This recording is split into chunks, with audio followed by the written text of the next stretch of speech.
우리 주님의 은혜를 우리의 입술로 고백하며 나아갑시다.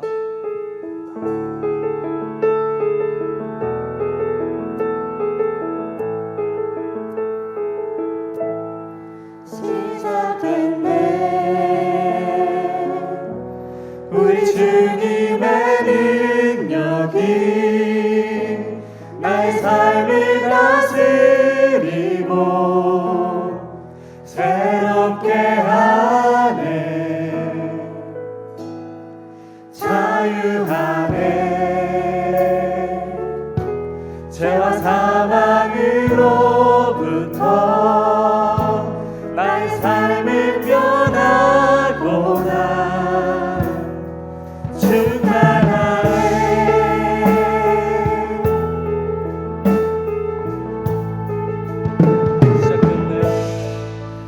시작됐네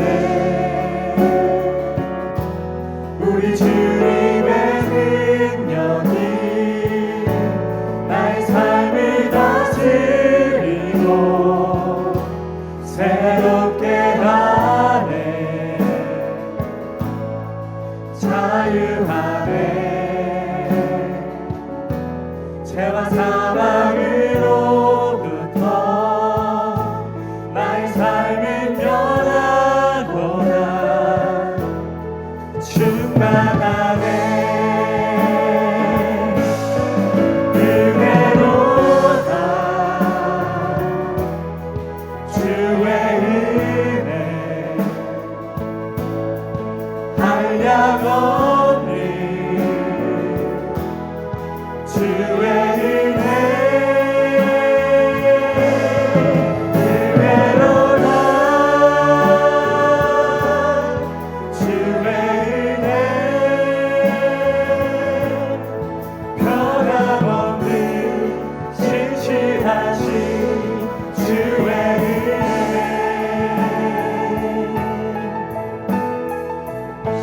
다시 한번 고백하실까요? 시작됐네 우리 주님의 능력이 나의 삶을 다스리고 새롭게 하네 자유하네 자유하네 죄와 사망으로부터 나의 삶을 변하고나 충만하네 충만하네 우리 모두 삶의 은혜입니다. 은혜로다 주의 은혜 한량없는 주의 은혜 은혜로다 주의 은혜 변함없는 신실하신 주의 은혜로다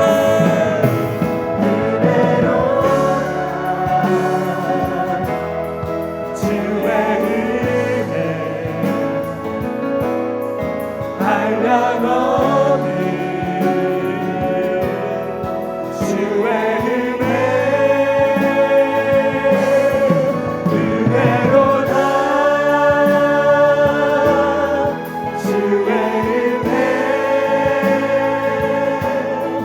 변함없는 신실하신 우리를 승리한 주님 다시 한번 고백합시다. 은혜로다 은혜로다 주의 은혜 한량없는 주의 은혜 은혜로다 주의 은혜 변함없는 신실하신 다시 한번 고백하시겠습니다. 우리 모든 삶이 은혜로다 은혜로다 주의 은혜 한량없는 주의 은혜 은혜로다 주의 은혜 변함없는 신실하신 주의 은혜 영원히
다시 한번 고백하며 나아갑시다.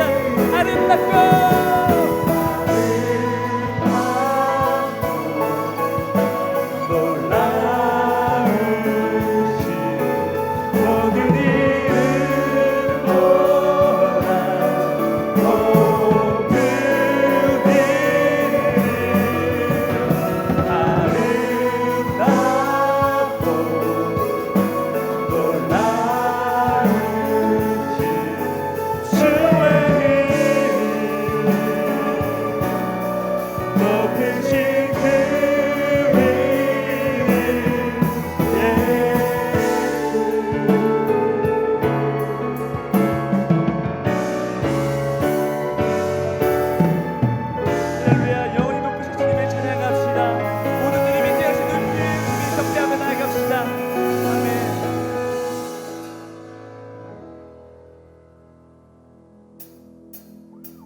나보다 나를 잘 아시는 주님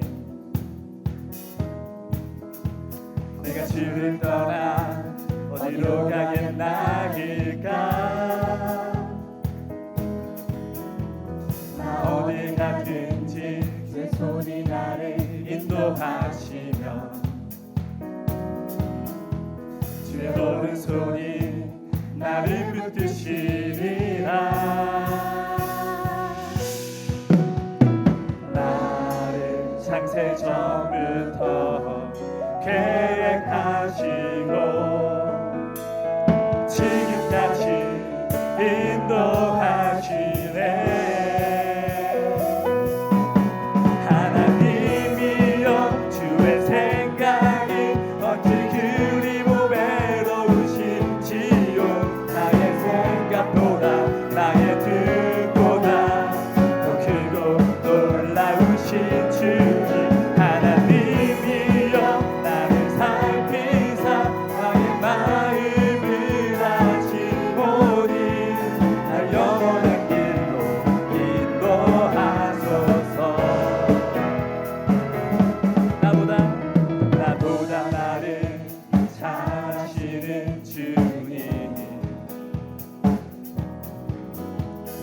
내가 주를 떠나 어디로 가겠나이까. 나 어디 가든지 나 어디 가든지 주의 손이 나를 인도하시며 주의 오른손이 주의 오른손이 나를 붙드시리라. 나를 창세 전부터 계획하시고 지금까지 인도하시네. 하나님이여 주의 생각이 어찌 그리 보배로우신지요. 나의 생각보다 나의 뜻보다 더 크고 놀라우신 주님. 하나님이여 나를 살피사 나의 마음을 아시보니 널 영원한 길로 인도하소서. 나를 창세 전부터 나를 창세 전부터 계획하시고 지금까지 인도하시네. 나를 창조 전부터 나를 창조 전부터 계획하시고 지금까지 인도하시네. 우리 마음 고백하며 나아갑시다. 하나님이여 하나님이여 주의 생각이 어찌 그리 보배로우신지요. 나의 생각보다 나의 뜻보다 더 크고 놀라우신 주. 하나님이여 나를 살피사 나의 마음을 아시오니 날 영원한 길로 인도하소서.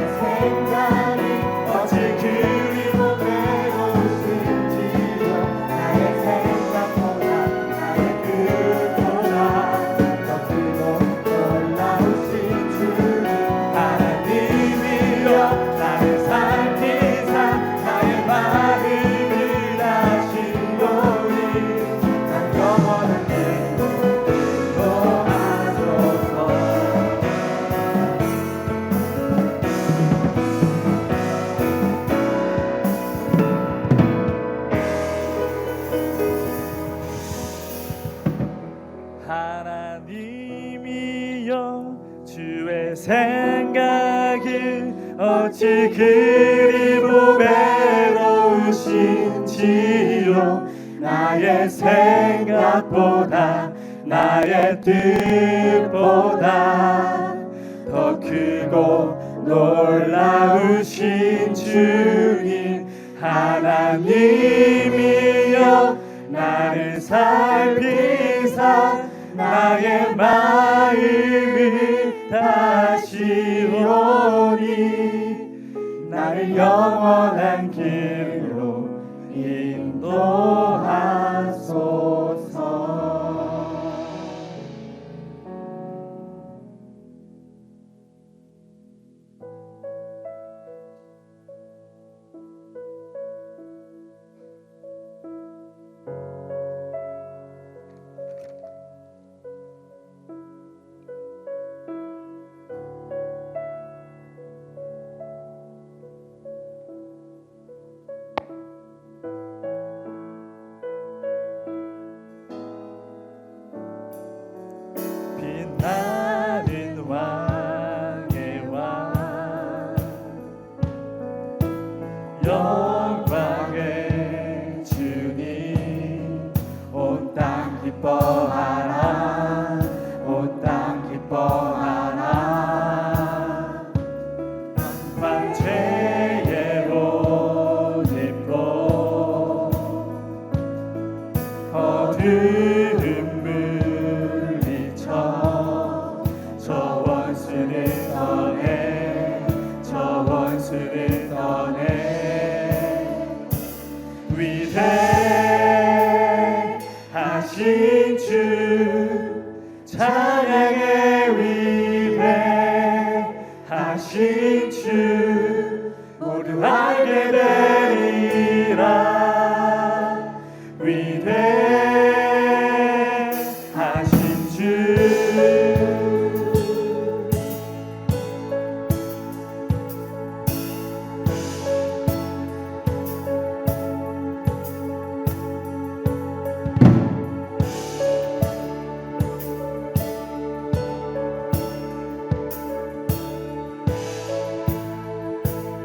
영원한 주의 주 영원한 주의 주 시간의 주 감사 알파와 오메가 알파와 오메가 삼위의 하나님 아바 성령 예수 사자와 어린 양 사자와 어린 양 위대하신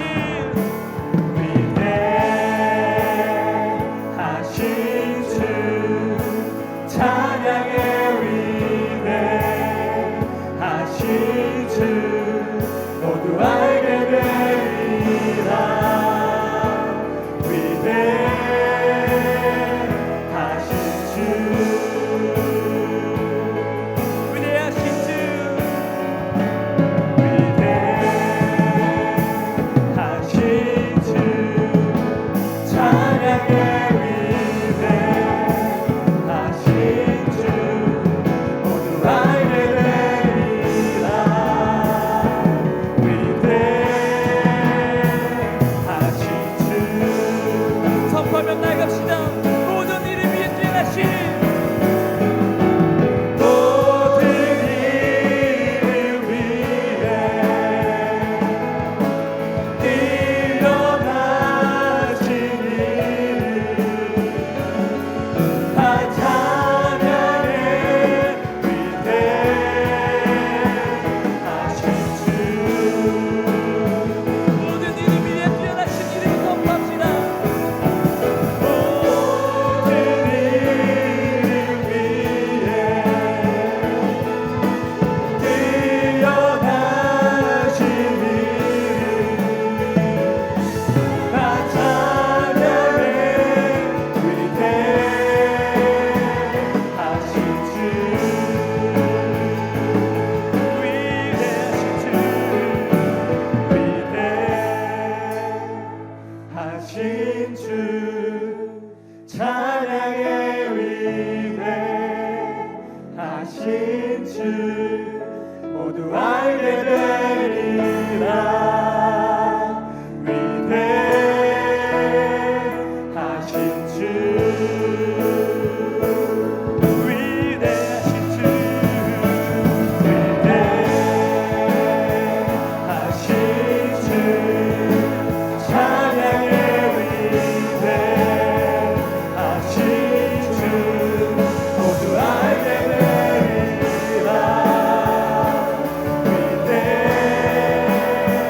위대하신 다시 한번 선포하며 나아갑시다. 위대하신 주를 선포하며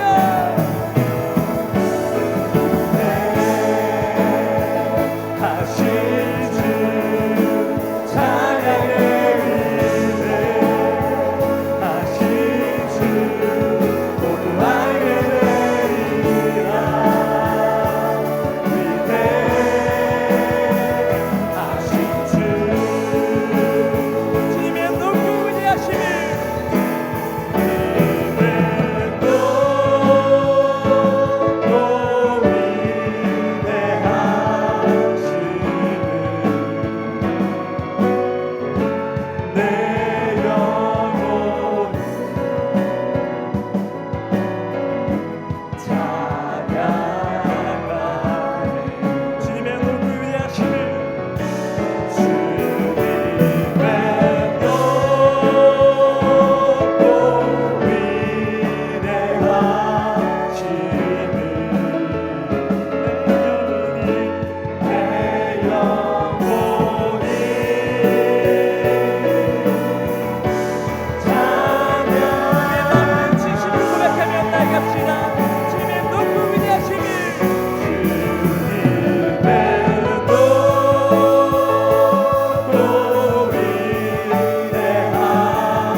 준비하며 나아갑니다. 주님, 시간 기도하며 나아가겠습니다. 부족하고 나약한 우리를 사랑하셔서 이 자리 예배 자리로 불러주심에 감사합니다.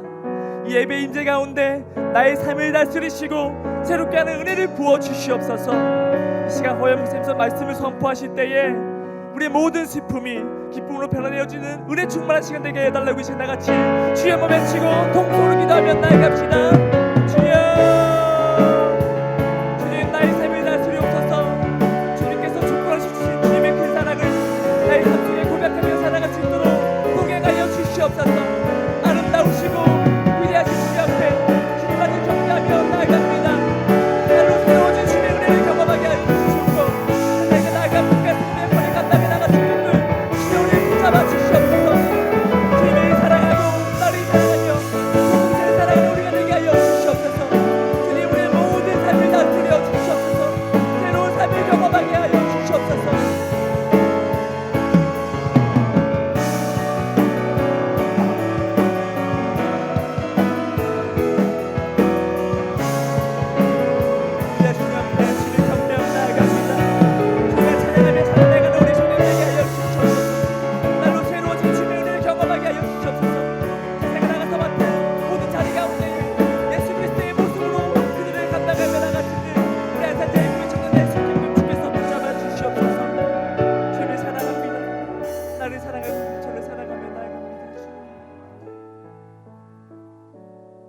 병든 자와 소외된 자의 친구가 되어주신 사랑의 주님, 한결같은 은혜로 저희들을 사랑하여 주시사 주일 오부 예배에 참석할 수 있도록 인도하여 주심을 감사드립니다. 주여, 이 시간 머리 숙인 성도들의 심령을 불쌍히 여기사 성령님께서 이곳에 임재하셔서 회개하는 마음을 주시고 한 주간 동안 알고 지은 죄와 부지 중에 모르고 지은 죄가 있더라도 십자가의 보혈로 씻어 주시기를 간절히 기도합니다. 아버지 하나님, 저희들의 삶과 죽음이 당신의 장중에 있음을 알고 고백합니다. 불확실한 정치와 경제 사회에서 방황하는 어린 양들을 측은히 여기사 예배 가운데 임하시는 주님을 만나는 은혜의 시간으로 인도하여 주시옵소서. 주여, 찬송과 영광을 당신께만 올려드리오니 이 예배를 통하여 영광 받아 주시고 엎드린 저희들에게 하늘의 신령한 은혜와 땅에 기름진 것으로 채워지는 산제사가 되어지기를 간절히 기도하오니 도와주시옵소서. 무더웠던 지난 여름 또 저희들을 지켜주셔서 9월 첫째 주일을 맞이할 수 있도록 인도하심을 감사합니다.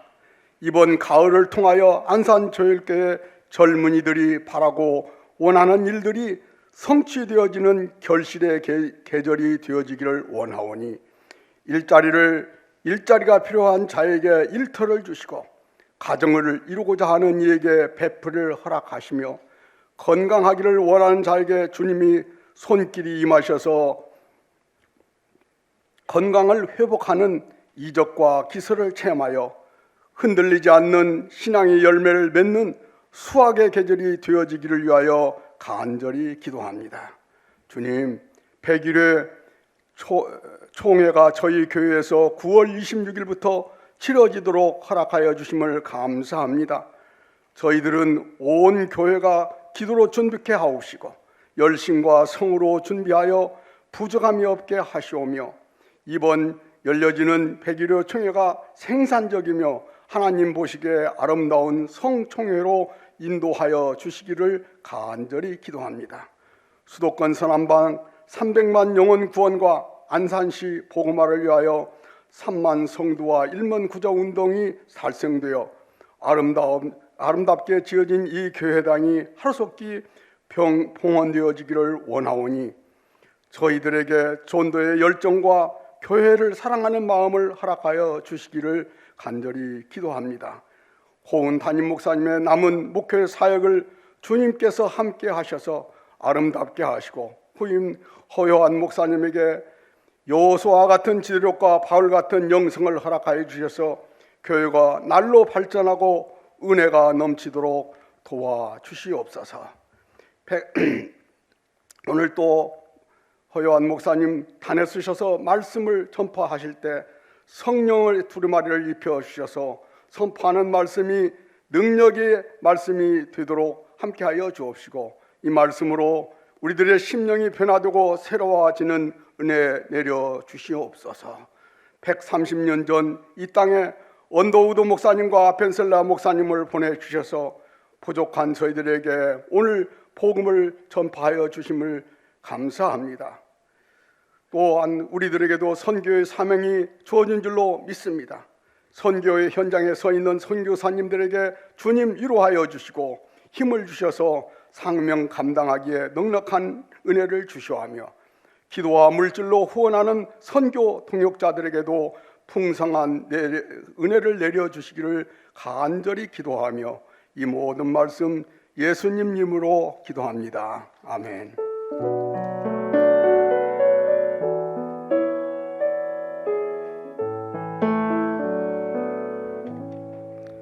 하나님께서 오늘 우리에게 주시는 말씀은 욥기 9장 15절에서 21절까지의 말씀입니다.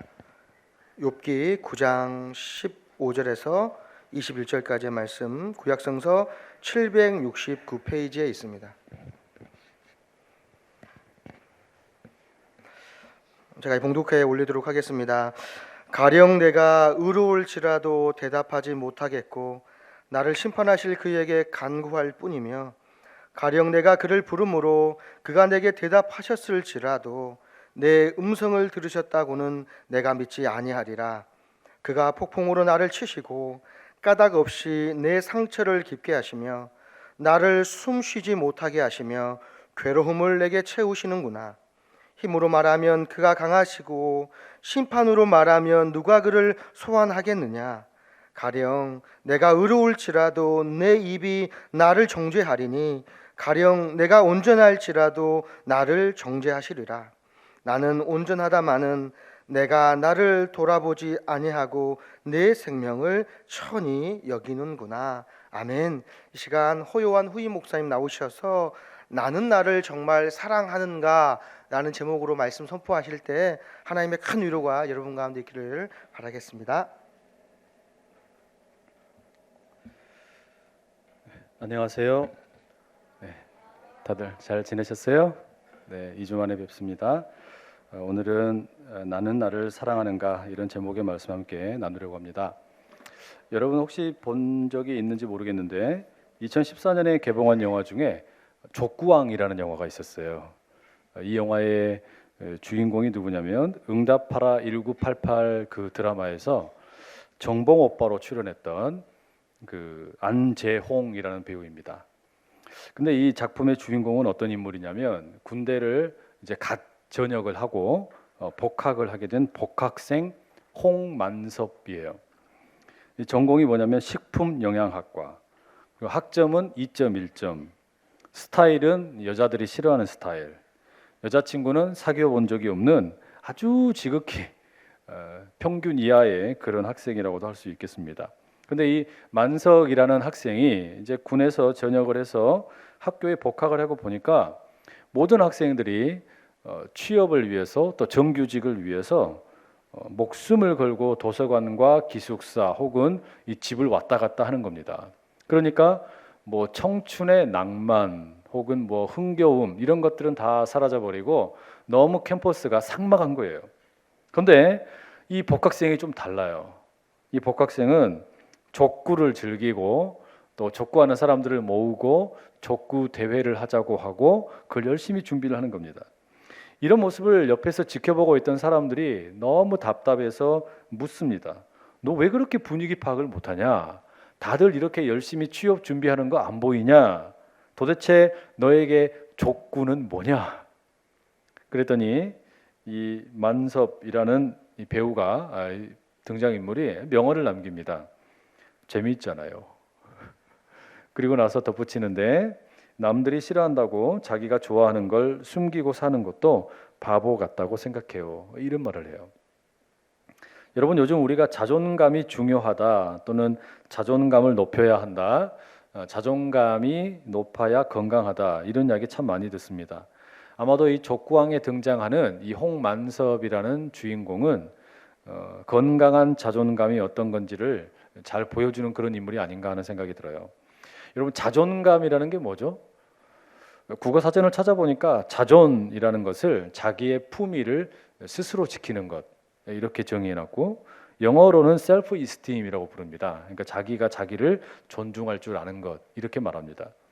쉽게 말하면 자존감은 자기가 자신을 존귀하게 여기는 마음, 뭐 조금 달리 말한다 그러면 자기가 스스로를 사랑하고 소중하게 생각하는 마음, 뭐 이런 것이죠. 이런 사람의 특징이 뭘까요? 남들이 자신에 대해서 어떻게 생각하든지 당당함이 있습니다. 그리고 남들이 혹시 비난을 해도 쉽게 흔들리질 않아요. 남들과 자기를 비교하는 그런 비교 의식으로부터도 자유롭습니다. 어려운 일이 종종 찾아와도 잘 견뎌내는 그런 능력이 있죠. 이런 게 자존감이 높은 사람의 대체적인 특징입니다. 제 아들도 자존감이 아주 높습니다. 유치원을 졸업할 때 이 졸업 학급 문집에 신체에서 가장 자신 있는 부분이 어디인지 쓰세요 했더니 얼굴 이렇게 썼어요. 이제 안산으로 이사를 와가지고 학교를 초등학교 전학을 하게 되었는데 어떻게 잘 다니나 싶어서 엄마가 학교를 가봤어요. 갔더니 아이가 다른 친구들보다 키가 좀 작더라고요. 그래서 아이에게 물었어요. 정준아, 너 키가 많이 작다. 어떡하지? 그랬더니 저희 아들 뭐라 그러냐면, 엄마, 우리 반 애들이 키가 큰 거야. 이렇게 얘기하는 거예요. 얼마나 이 자기를 사랑하는지, 또 자존감이 넘치는지 모릅니다. 고난을 만나기 전에 욥이 그랬습니다. 고난이 자기에게 닥치기 전에 욥은 자기 자신에 대한, 인생에 대한 자존감이 참 높았어요. 온전하고 정직하고 하나님을 경외할 줄 알았고 악에서 떠난 인물입니다. 모든 면에서 반듯했고, 그렇기 때문에 성경은 동방에서 가장 훌륭한 사람이었다 이렇게 말하죠. 자녀 교육을 참 잘 시켰습니다. 혹시라도 자녀들이 친구들과 어울려 파티를 하고 나면은 실수하지 않았을까 싶어서 예배를 통해 철저히 신앙 교육을 시킵니다. 또 뿐만 아니라 지역 사회에서는 존경받는 리더로 살았습니다. 이웃들이 어려움을 만나면 제일 먼저 만나서 상담하고 싶은 인물이 누구냐? 욥이었습니다. 무엇보다 이 욥은 세상 법칙이 아니라 하나님의 법을 따라서 살아가던 참 귀한 신앙인이었습니다. 그렇기 때문에 욥은 믿음과 일상생활에서 참 훌륭한 자존감을 갖고 있는 사람이었습니다. 그런데 이런 욥에게 하루아침에 이 자존감이 무너지게 되는 일들이 막 벌어지는 겁니다. 그 욥기에 소개되고 있는 거 아닙니까? 하지만 욥의 이 자존감이 무너지는 것은 재산을 잃었기 때문이 아닙니다. 자녀를 모두 잃어버렸기 때문도 아닙니다.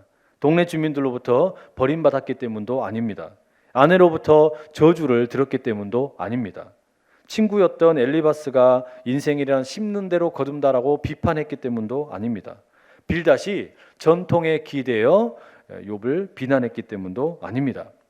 자존감이 높은 사람들 대부분이 그렇듯이 욥은 주변 환경이 최악이 되었지만 흔들리지 않습니다. 친구들의 비난에도 당당히 맞서서 자기를 변호하고 또 자신이 당하는 이 고난 때문에 죄인이 되어야 한다는 것을 거부합니다. 다른 사람들의 공격 앞에 당당하게 서서 자존감을 지켰어요. 문제는 하나님 때문이었습니다. 욥은 세상의 법칙이 아니라 하나님의 법을 따르며 살던 참 신실한 신앙인이었는데, 그렇게 자신이 너무나 사랑하던 그 하나님께서 자신을 정죄하고 계신다라고 생각하니까 이 자존감이 무너지는 거예요. 그런 마음을 오늘 본문에 욥기 9장 15절 이렇게 묘사합니다. 가령 내가 의로울지라도 대답하지 못하겠으며 그 앞에서 무슨 말을 택하랴. 이게 무슨 말입니까? 친구들이 찾아와서 야, 넌 죄를 지어서 지금 이렇게 고난을 당하고 벌을 받는 거야 이렇게 말할 때는 욥이 자신 있게 말했어요. 아니야, 난 의롭다. 나는 그렇게 큰 죄를 짓지 않았다. 자신 있게 말했어요. 그런데 하나님 앞에서는 그렇게 말 못하겠더라는 말이죠. 가령 내가 의로울지라도 대답하지 못하겠다는 말입니다. 왜 그럴까요? 하나님이시니까 그렇죠. 내가 아는 한 크게 잘못한 것이 없다고 생각을 하는데 하나님께서는 내가 모르는 뭔가를 끄집어내실지도 모르니 이 자신감이 떨어지는 거예요. 나도 모르는 뭔가를 하나님은 지금 끄집어내려고 하시는 거 아닌가? 이런 생각이 밀려드는 거죠. 그러니 욥의 자존감이 무너지는 겁니다. 그럼 여러분 질문이 생깁니다. 욥은 이렇게 무너지는 자존감을 지키기 위해서 어떻게 합니까? 욥에게 유일한 해결책은 하나님을 직접 만나는 겁니다. 앞서서 8장에서는 빌닷이 이렇게 말해요. 하나님께서는 의로우시다. 그러니 너의 고난은 의로우신 하나님의 심판이다. 이렇게 말한 겁니다. 자, 이제는 욥이 답변할 차례입니다. 그게 9장과 10장의 내용이에요. 그런데 욥은 빌닷에게 답변하는 데는 별로 관심이 없습니다. 직접 하나님에게 묻고 싶어 하는 거예요. 하나님을 향해 직접 질문을 던지고 싶어 하는 거예요. 10장 2절 이렇게 기록되어 있어요. 내가 하나님께 아뢰오리니 나를 정죄하지 마시옵고 무슨 까닭으로 나와 더불어 변론하시는지 내게 알게 하옵소서. 하나님께서 직접 나에게 말씀해 달라는 거예요. 나 하나님과 따지고 싶다라는 말입니다. 그리고 이어지는 6절과 7절에 보면 하나님을 향해 자신의 질문을 핵심적으로 이렇게 던집니다. 세 번역으로 읽어드리죠. 어찌하여 주님께서는 기어이 내 허물을 찾아내려고 하시며 내 죄를 들추어 내려고 하십니까? 내게 죄가 없다는 것과 주님의 손에서 나를 빼낼 사람이 없다는 것은 주님께서도 아시지 않습니까? 이렇게 말합니다. 자신이 생각하기로는 죄가 없는데 그것은 하나님께서도 알고 계실 텐데 나에게 무슨 죄를 그렇게 샅샅이 찾고 계시는지 모르겠다는 말입니다. 그렇기 때문에 욥이 내리는 결론이 뭐냐? 하나님은 의롭지 못하시고 이 하나님이 참 제멋대로 행하시는 것 같다 이런 말이죠. 하나님의 제멋대로라는 말이에요. 여러분 어린이들이 그 장난감 가게에서 즐겨 구입하는 것 중에 하나가 점토 있죠. 점토. 그 점토를 가지고 집에서 뭐 공룡을 만들었다가 마음에 안 들면 어떻게 해요? 깨 부시는 거예요. 그리고 다 쪼물딱 해가지고 어떻게 해요? 다시 만들어서 뭐 사자도 만들고 뭐 코끼리도 만들고 그렇게 하지 않습니까? 지금 자신의 인생이 하나님 앞에 그런 것 같다는 겁니다. 그 이야기를 10장의 8절과 9절에 이렇게 이야기합니다. 주의 손으로 나를 빚으셨으며 만드셨는데 이제 나를 멸하시나이까? 기억하옵소서. 주께서 내 몸 지으시기를 흙을 뭉치듯 하셨거늘 다시 나를 티끌로 돌려보내려 하시나이까? 내가 하나님 손에서 그렇게 마음대로 주물러지는 찰흙 같고 점토 같다는 말이죠. 이게 너무 형평성에 맞지 않다라는 말입니다. 이게 과연 의로운 것입니까 하나님? 그렇게 따지는 거예요.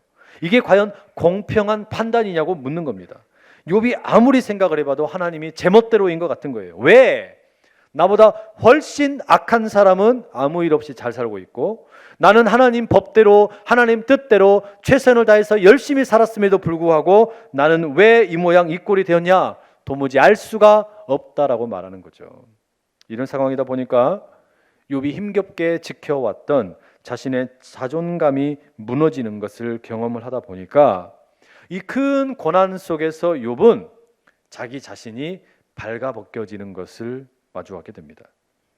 누군가에 의해서 보호받고 또 사랑받고 또 인정받고 존중을 받던 그런 욥이 아니라 자신이 완전히 발가벗겨진 채 비참하게 남겨진 모습을 보게 되는 거죠. 이제 아무도 없잖아요.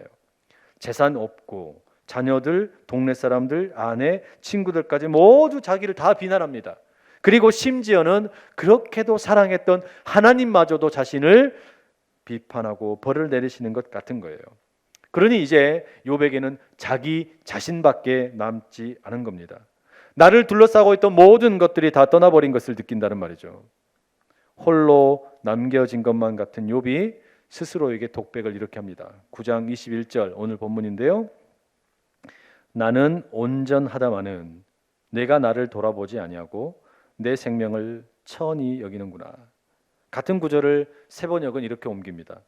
비록 내가 흠이 없다고 하더라도 나도 나 자신을 잘 모르겠고 다만 산다는 것이 싫을 뿐이다. 이게 무슨 말입니까? 내가 나를 돌아보지 아니하고 내 생명을 천하게 여긴다. 나도 나 자신을 잘 모르겠다. 이게 무슨 말이에요?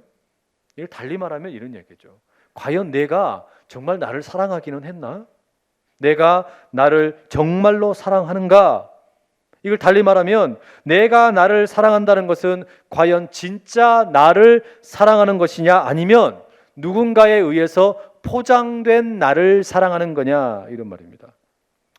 우리 오브 예배에 참석한 여러분들에게 묻고 싶습니다. 여러분은 여러분 자신 사랑하세요? 여러분은 여러분 자신을 정말로 사랑합니까?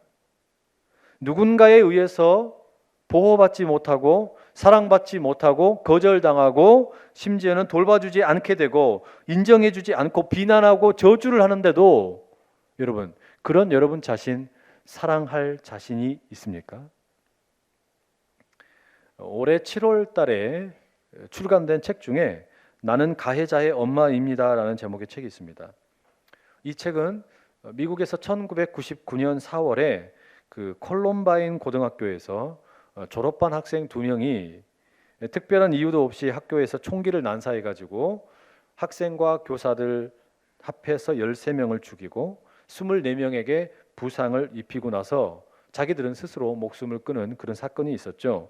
이 총격 사건의 가해자 중에 한 명이 딜런 클리볼드인데, 이 딜런의 엄마 수 클리볼드가 쓴 책입니다.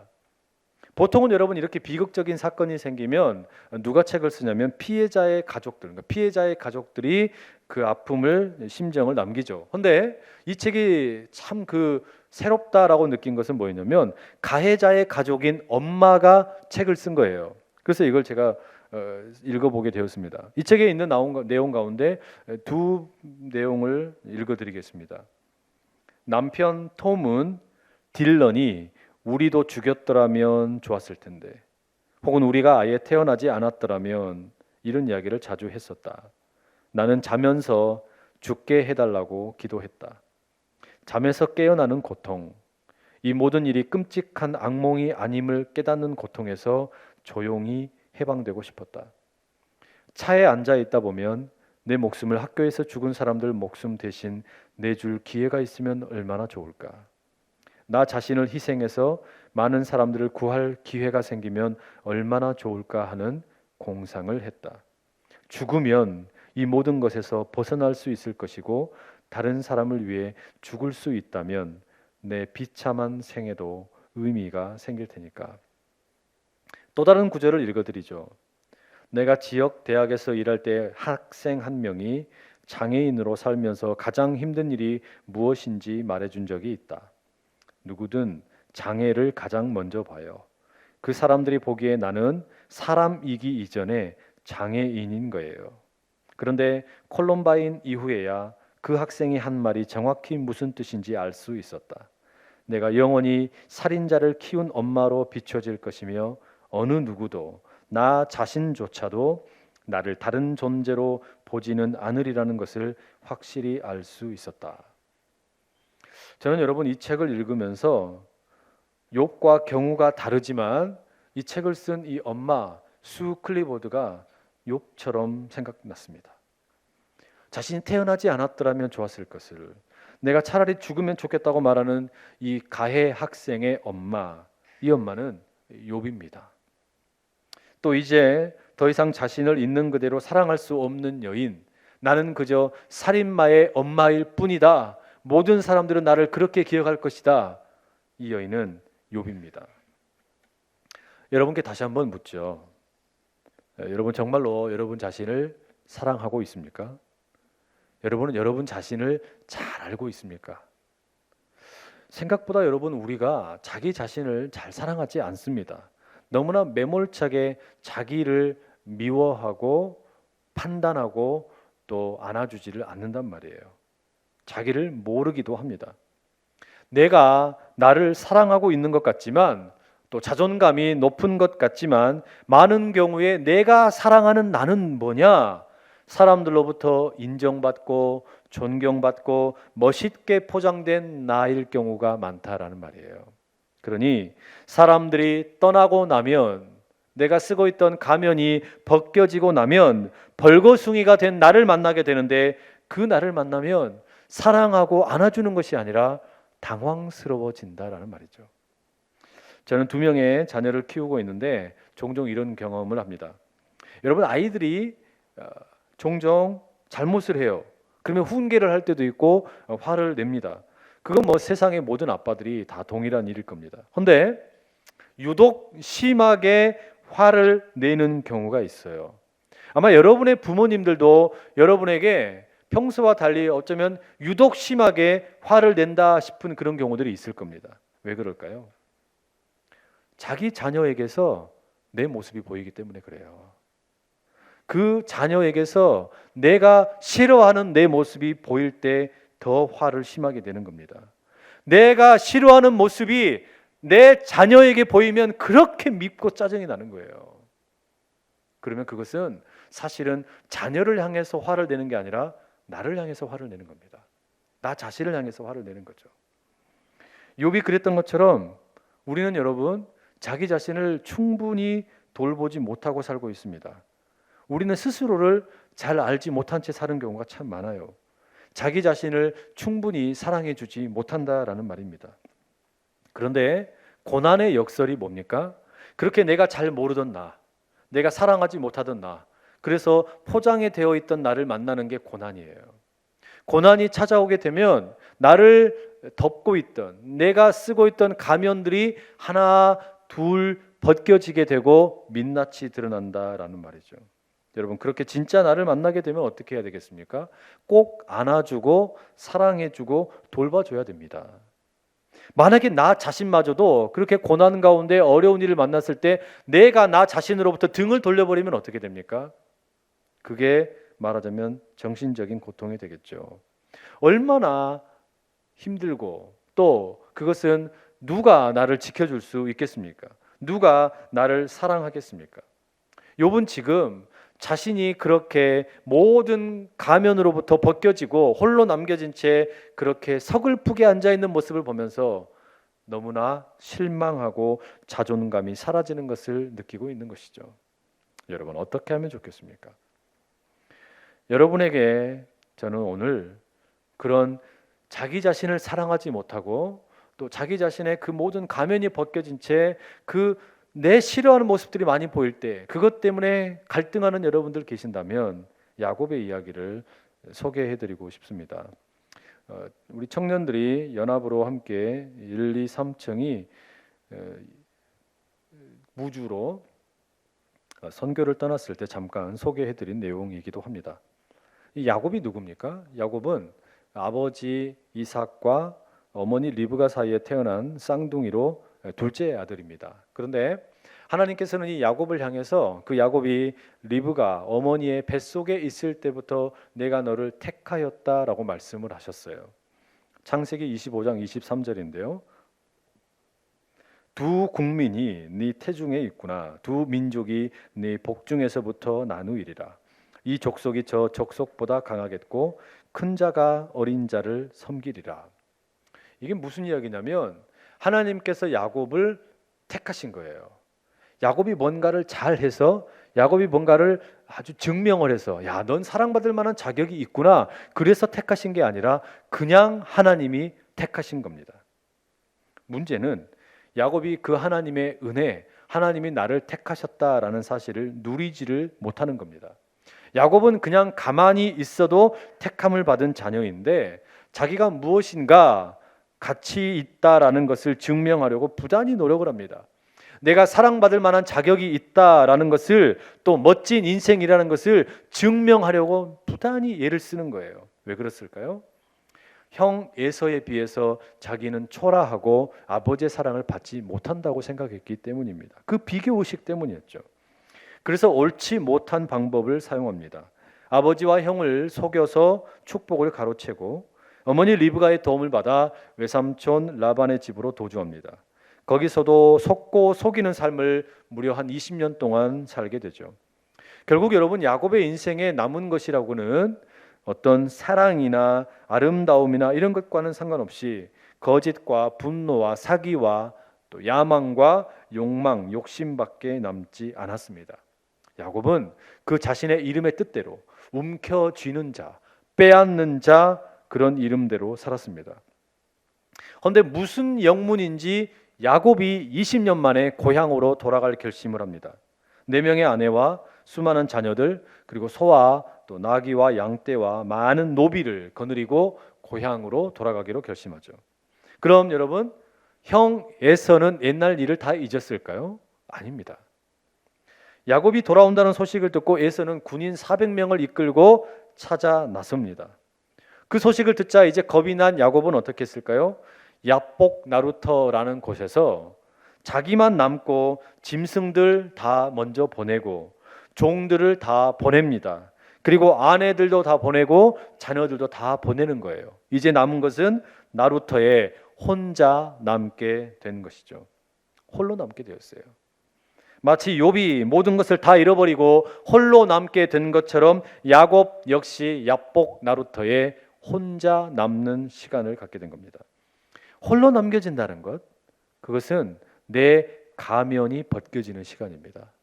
홀로 남겨져 있다라는 것은 나를 둘러싸고 있던 모든 거추장스러운 것들이 사라지게 되고, 나를 좋아하던 사람들, 나를 보호해 주던 사람들, 내 직업, 또 뭐 내 학교, 또는 뭐 내 부모, 내 모든 형편, 이런 것은 다 사라지게 되고 그저 내 있는 모습 그대로의 민낯이 드러나게 되는 것이죠. 야곱은 자신의 생얼굴을 대하게 되자 사랑하기 어려웠습니다. 인생의 회환이 밀려오는 겁니다. 거칠게 살았던 지난 날들, 속임수와 거짓과 야망과 원망으로 가득했던 자신의 젊은 날을 사랑하기란 너무나 어려웠습니다.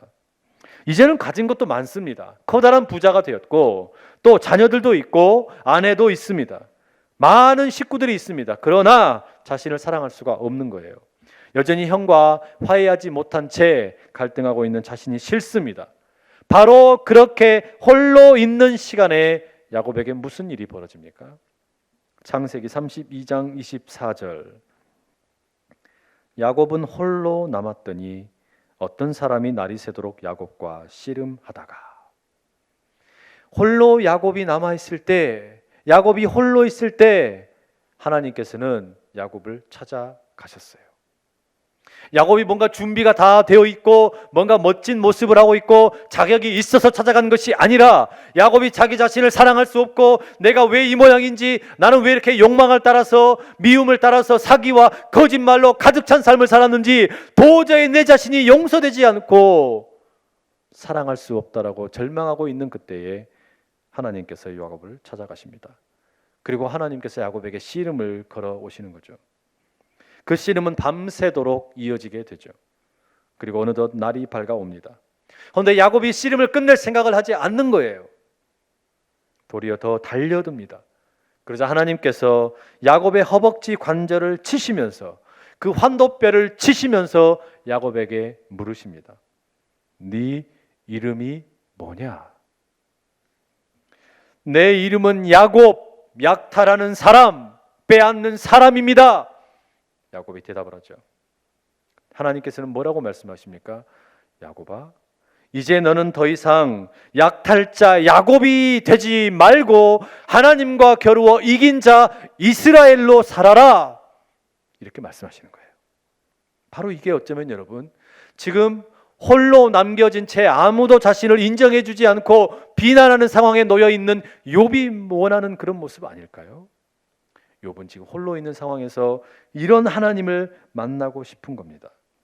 야복 나루터에 혼자 있는 야곱을 찾아오신 그런 하나님을 욥은 만나고 싶다라는 말이죠. 내가 나 자신을 사랑할 수 없는 지경인데, 내게 왜 이런 일이 일어났는지 알 수 없는 상황인데, 하나님 내게 찾아오셔서 내가 나를 사랑할 수 있게 도와주세요. 그런 하나님을 지금 욥은 구하고 있는 것이란 말이죠. 사랑하는 여러분, 우리도 마찬가지입니다. 우리도 존경해주고 사랑해주고 인정해주던 주변 사람들이 떠나버리고 나를 좀 그럴싸하게 만들어주던 조건들, 사회적인 신분, 학교, 가정 형편, 이런 것들이 다 사라지게 된다면 여러분, 그때도 여러분 자신을 사랑할 자신이 있으세요? 그렇게 여러분의 민낯이 드러날 때에도 여러분 자신을 따뜻하게 다독여주고 안아줄 수 있겠습니까? 우리는 그럴 수 없습니다. 우리는 나의 민낯이 드러나는 걸 보면은 도저히 나 자신을 용서할 수가 없고 나 자신을 사랑할 수가 없다라는 말이에요. 스스로를 견디지를 못한다라는 말입니다.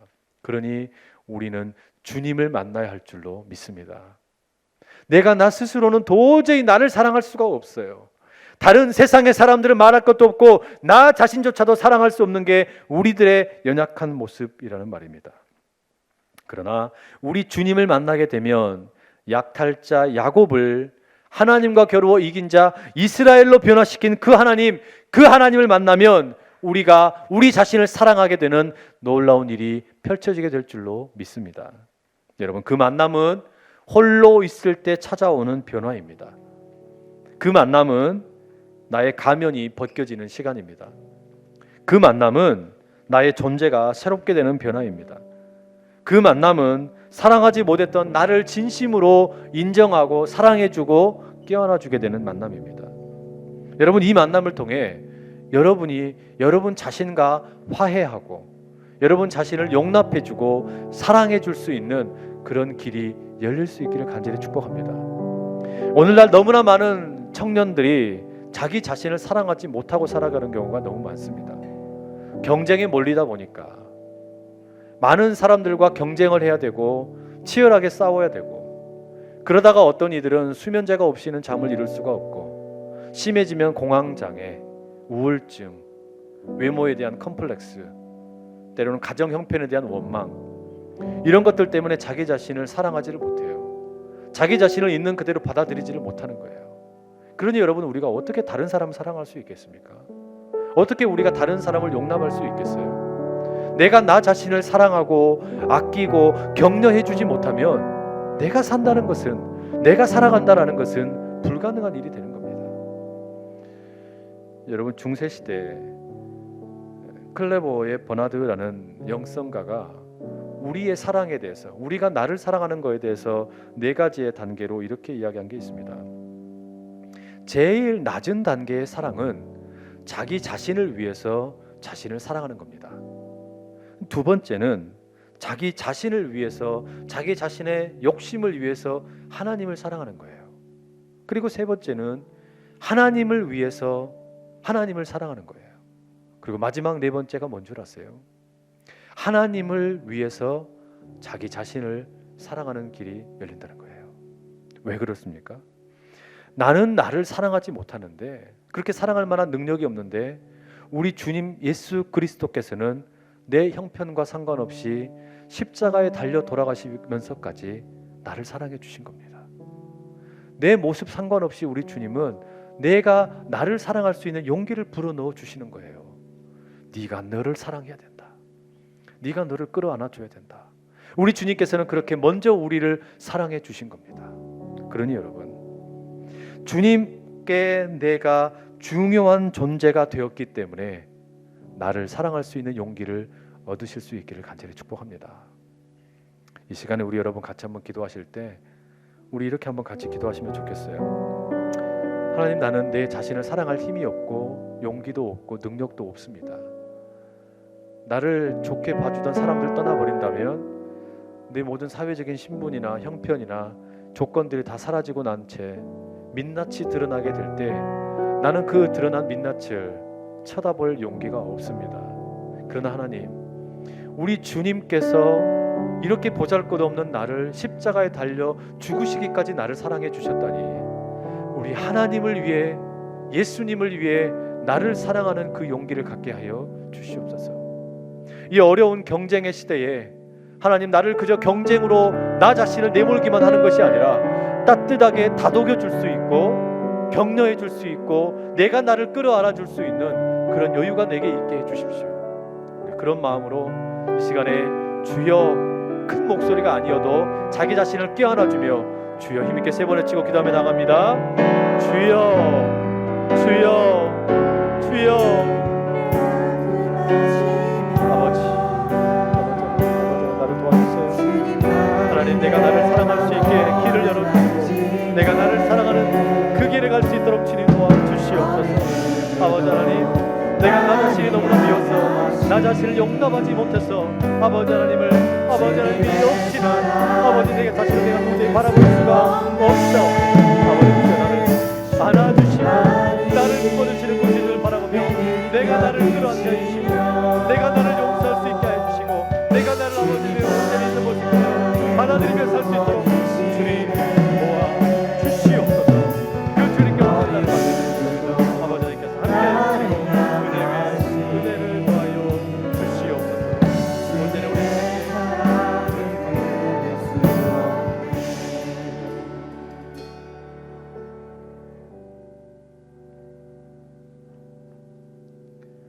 사랑하는 주님,